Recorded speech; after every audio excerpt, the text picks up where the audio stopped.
Hello, it's Kenny. I haven't done a lesson on ear training in a long time, and a lot of people do not like ear training. It's boring or it's hard, but believe me, if you get skilled in it, it makes your life so much easier as a musician. Someone will say, play this piece, and you don't have the sheet music, but you can still sort of hear it in your head. And so, ear training can be a little bit of a trial, but it's worth it in the long run. But today I want to talk about how to identify just your basic major and minor triads using ear training. But before we start with the triads, just a review, what do the intervals of the triads sound like? Okay, the first one I want to discuss with you is the old perfect fifth, all right? Just from C to G. I'm just going to use the key of C just to make it easier to follow, all right? So the C scale, all white notes, all right? So the fifth is just 1, 2, 3, 4, 5. 5 notes, okay? C to G. And the fifth sort of has a distinct sound. It's a very open sound, all right? Sort of a hollow sound, okay? It's called a perfect fifth because the fifths don't go major or they don't go minor. They just call them perfect for some crazy reason. Now, the way I like to teach ear training, well, just figure out some songs, okay?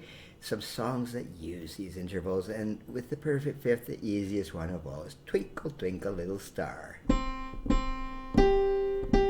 Alright, that's just the perfect fifth right there. A nice big hollow open interval, alright? And once you play them separately a lot, try to play them together and hear both notes within those two notes. So you can hear both of them.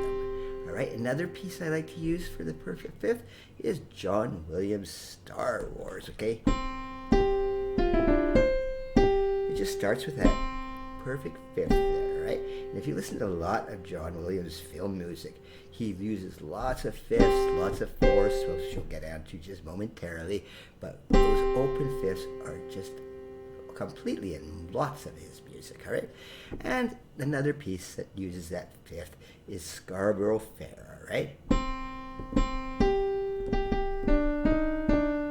All right, it's in a minor vein, which we'll get into in a little bit, but it also starts with that perfect fifth. Now the next interval I want to teach is the perfect fourth. Now 4 notes, 1, 2, 3, 4, okay? And one of the most common pieces to use this one for is by Richard Wagner. It's called the Wedding March, but a lot of people just call it Here Comes the Bride. Alright? But it starts with that perfect fourth. So play them separately and play it together. It's a very open sound like the fifth. And another piece that uses this, Amazing Grace. Right? You don't have to use the pieces. There's all kinds of lists on the internet. If you don't know these pieces, just find some stuff you are very familiar with. These are just some common examples. The last one for perfect fourth, Auld Lang Syne. It is played every New Year's Eve to bring in the new year, but it also starts with that perfect fourth. Now I have 2 more intervals to tell you about before we go on to the triads, all right? Now, the next one is the major third, and it's the C going to E. 1, 2, 3, or if you really prefer, 4 semitones. 1, 2, 3, 4. Okay, but that's a major third, all right? And there is such a thing as a minor third, which I'll get onto in just a minute. But the major third is a building block of the major triad, not the minor one. But we'll get onto that. All right, but the first piece I want to discuss with you is called Oh, When the Saints Go Marching In. And it starts with that major third sound. So again, play them separately, play them together. Just try to hear that sound. Now this next piece, Obla Di Obla Da by the Beatles. This one is a wonderful piece for ear training because it's got thirds, fifths, and fourths in it, just in the same little song. So if you don't know this song, go look it up on the internet. It's just kind of a joke of a song, you know. It's a comic song. It doesn't mean too much. However, it's got great intervals, but it starts with that major third.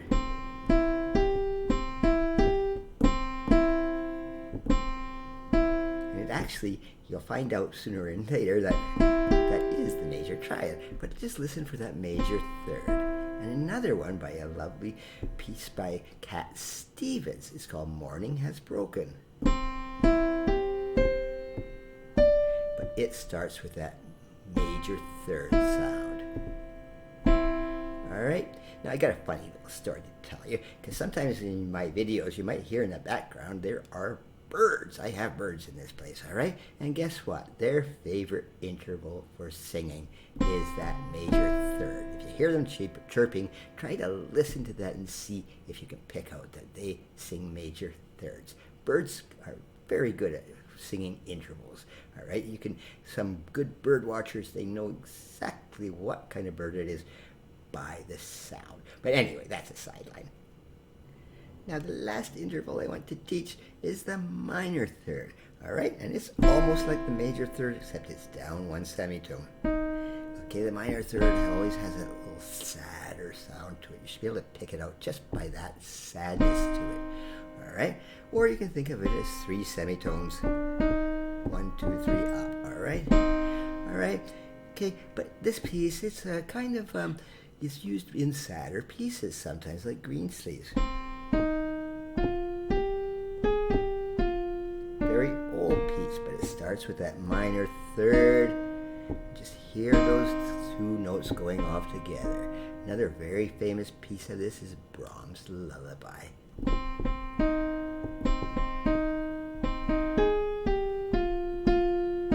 But it starts with that minor third.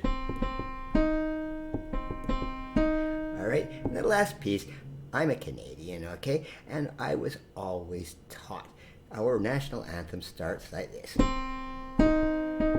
called Oh Canada, all right? But I was taught this. You don't have to listen to this one. If you're not Canadian, you might not know this piece at all. But it doesn't matter. But it starts with a minor third. All right? Maybe your national anthem starts with a different interval altogether. Of course, it probably does not all start with minor thirds. But me, I was taught Oh Canada. So that is the sound of the minor third. Now that's all the intervals you need to identify the intervals within the triads, all right? So the C major triad, you've probably played this countless times, but it is based on just the 5th on the outside. Okay, it goes C, E, G, as I've written down right here. And this is the root position. It's called the root. It's where it starts off of. I guess that's where they use the word root, all right? But now you play that thing, when you play it separately, it's quite easy to tell those intervals, because what you got here is a major third there, and then a minor third. And on the outside, a big perfect 5th. All right, the root position is the easiest really to analyze, all right? But try listening to it, and I have to admit, I can't sing a thing, but if it really helps you to try to sing the notes, if hum them or whatever, when you're doing these to make it a lot easier, go right ahead. I'm not going to sing because it'll just drive you crazy, all right? But when you play this, play it separately and try to hear that was a major third and then a minor third, and on the outside, those intervals go back to your twinkle, twinkle, whatever, and just keep going over and over. This stuff just gets easier with practice. Now, when it gets the inversions, it's the same notes, but we're going to go E, G, C, okay? That's the first inversion, all right? And this is the same notes, but slightly different intervals you got to listen to. So if you were in an exam and you hear this, in the first inversion, you've got a minor third there, and on the outside, next one is a perfect 4th. Listen to that 4th. There's a 4th on the top, all right? That makes it easy to identify the first inversion is that 4th on the top. All right, and then the second inversion here, all right, guess what happens here? All right, the 4th is on the bottom. So if you hear that, 4th on the bottom, you know you're in the second inversion of the major chord. Now the final chord here is the minor triad. Okay, Okay, it's almost the same, but some of the things are a little bit reversed from the major one. The minor triad root position still has that perfect fifth on the outside. That doesn't change. The only difference is in the middle. Okay, the minor triad starts with a minor third and then comes up to a major third. Whereas in the major one, it went major third, minor third. All right, it's just completely reversed. So a minor third in the middle, perfect fifth at the outside, and the whole thing sounds a lot sadder than that major. All right, but it is just basically almost the same thing. Now the first inversion here, okay, here it is too. Again, it's got a major third at the bottom instead of a minor third, but what is the same is that perfect fourth on the top, okay? It's still the same perfect fourth, so you can identify the first inversion by that major fourth on the top. And finally, almost at the end of this silly lesson, all right, the second inversion, all right? That perfect fourth is now on the bottom. So if you hear that perfect fourth on the bottom, you know you're in the second inversion. All right, it's got a minor third at the top instead of a major third. So the major and the minor are very similar except for those little note differences. But those, of course, give away which inversion it is. Okay, now I know this can be a little bit tedious and a little bit, a little bit boring sometimes ear training. I didn't like it when I was learning piano. But I'll tell you, when you're playing in a restaurant or something, I never use sheet music. But if people come up to you and you say, oh, do you know this piece? And, well, I know what it sounds like. Well, let's just play it. Because if I know what it sounds like and I know my ear training, I can just pick the notes out of the air, so to speak. And you can sure get lots of tips like that when, if you can play someone's request and you don't even have the music for it. But anyway, I'm rambling a bit in this lesson. But I hope that was a bit interesting for you, because ear training can be complicated, and I'll probably do some more lessons with some more complicated intervals. These are easy intervals. You can get some really ugly intervals too, like these sevenths, but I'm not going to get into that today. Thank you very much.